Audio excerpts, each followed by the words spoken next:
Assalamualaikum warahmatullahi wabarakatuh. Perkenalkan, nama saya Muhammad Iqbal Ramadhani, NIM 2003441051036, Project Bisnis. Di video kali ini saya akan membuat ilustrasi tentang tema pola komunikasi guna untuk menyelesaikan tugas sosiologi pertanian. Baik, di gambar samping ini merupakan pola komunikasi bagian yang tidak dapat dipisahkan dari kehidupan manusia sebagai makhluk sosial. Pola komunikasi ini secara etimologis memiliki bahasa Latin yaitu communicare, yang artinya yaitu menyampaikan. Komunikasi ini proses penyampaian makna dari satu entitas atau kelompok ke kelompok lain melalui penggunaan tanda, simbol, atau aturan semiotika yang dipahami bersama. Dari penjelasan tersebut dapat dipahami bahwa komunikasi merupakan suatu aktivitas penyampaian informasi, baik itu pesan, ide, dan gagasan dari satu pihak ke pihak lainnya yang dilakukan secara langsung maupun tidak langsung. Aktivitas komunikasi ini dapat dilakukan dengan dua cara, yaitu seperti di gambar tersebut.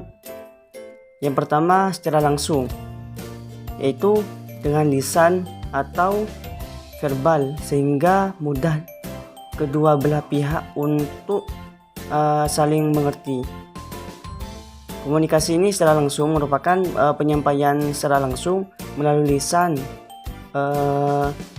kepada orang lain untuk dapat dipahami bersama. Selanjutnya itu ada yang kedua, yaitu secara tidak langsung.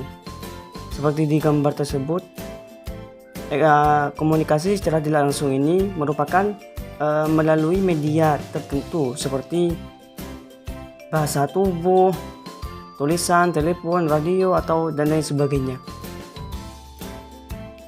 Selanjutnya ada beberapa macam komunikasi yang bisa kita temukan sehari-hari. Berikut ini merupakan jenis-jenis pola komunikasi. Yang pertama yaitu komunikasi berdasarkan penyampaiannya. Seperti contoh di gambar tersebut merupakan yang pertama komunikasi secara lisan, di mana komunikasi secara lisan ini merupakan komunikasi yang terjadi secara langsung tanpa ada jarak yang berarti. Contohnya yaitu komunikasi lisan ini misalnya ketika ada meeting dengan klien, wawancara kerja, atau dua orang yang sedang berbicara. Terus yang kedua yaitu komunikasi tertulis. Komunikasi tertulis ini yaitu dilakukan melalui aplikasi atau media teknologi, seperti contoh pada gambar tersebut. Seperti sekarang ini merupakan di mana saat ini merupakan di masa pandemi, banyak orang-orang berkomunikasi melalui media sosial, chattingan dari aplikasi WhatsApp, BBM, atau Facebook. Itulah seperti itulah komunikasi tertulis. Terus yang kedua yaitu komunikasi berdasarkan maksud atau tujuannya, di mana komunikasi dapat juga dibedakan berdasarkan maksud atau tujuan dari komunikator maupun dari komunikator merupakan faktor utama dalam proses penyampaian pesan. Yang dimaksud berdasarkan tujuannya itu ada beberapa jenis komunikasi berdasarkan maksud dan tujuannya. Seperti ketika orang berpidato itu kan memiliki maksud dan tujuannya. Orang yang berceramah atau orang yang sedang berwawancara, seperti pada salah satu gambar tersebut. Terus yang ketiga yaitu komunikasi berdasarkan lingkupnya. Ada beberapa macam komunikasi berdasarkan ruang lingkupnya, yaitu yang pertama komunikasi internal, di mana merupakan jenis interaksi yang berada dalam batas ruang lingkup organisasi, di mana interaksi hanya terjadi antara individu di dalam organisasi itu saja. seperti pada contoh tersebut merupakan sedang berdiskusi penyampaian secara langsung atau tidak secara langsung kepada anggota organisasi tersebut. Terus yang kedua yaitu ada komunikasi internal, di mana ini merupakan jenis komunikasi yang dilakukan sebuah organisasi kepada publik. Misalnya ketika ada pameran dan publikasi program TV dan radio atau bakti sosial. Terus yang keempat yaitu komunikasi berdasarkan aliran informasinya.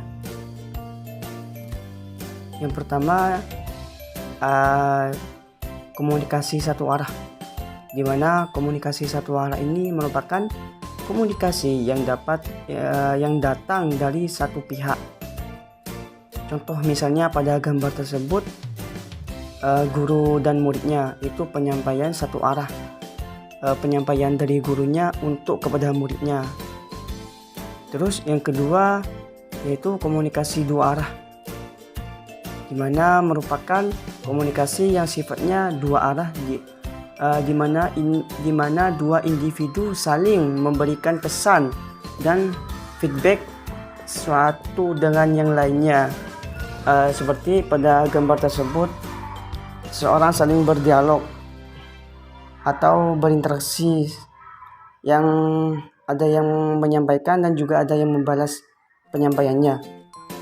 Terus yang ketiga yaitu komunikasi ke atas, di mana komunikasi ke atas ini yaitu komunikasi yang berasal dari bawah ke atas.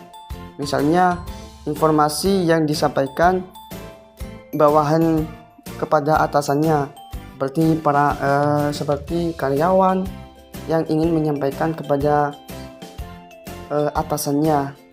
Sepertilah pada gambar tersebut.